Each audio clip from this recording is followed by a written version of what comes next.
Tom, thank you so much for joining us. Where is this industry failing in terms of engagement, particularly with young savers? I think the challenge has been to make it simple and make it relevant for them. We typically use language that they don't understand, don't relate to. I think the communications media that we're using sometimes aren't relevant to them anymore. We don't personalise it enough. I think it's very easy to get lazy about this stuff and think we're throwing the information out, why aren't they reading it? Because we're not talking to them in the right way. If you don't think about it and work hard at it, you won't succeed at it. So I think the industry needs to do more of that.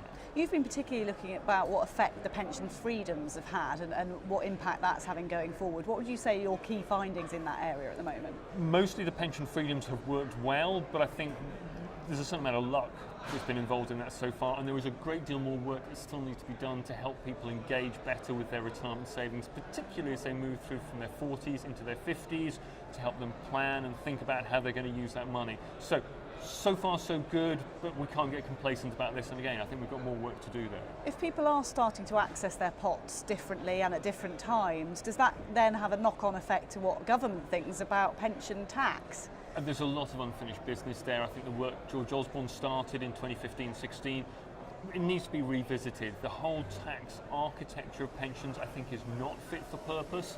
I think we need to have some fairly fundamental conversations about how we incentivise and encourage people to save for retirement, given the changing nature of retirement. The problem is the current government doesn't have the capacity to have that deep, far-reaching kind of conversation. What we're more likely to get in the short term is more salami slicing of allowances. If that happens and tax is an issue with pensions and people start to suspect that they're not getting that benefit, if you like, is that a problem then for long-term saving as well? Because people saw the tax benefits as a huge reason to put money in their pots, and if that's not happening, why do it? Absolutely. So there still needs to be an architecture there that does incentivise people to save. There has to be a logical choice to want to put money aside for retirement. Part of the problem with the whole tax relief system is that the incentives are very poorly understood. You could probably spend less, but do it more efficiently.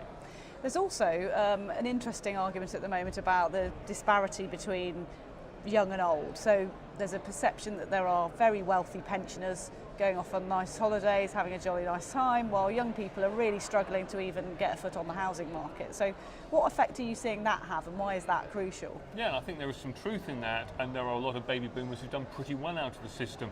For Philip Hammond right now, if he wants to raise money in a hurry, taxing those assets under administration at £2 trillion in the pension system would be quite an easy win, and a lot of people wouldn't immediately notice it.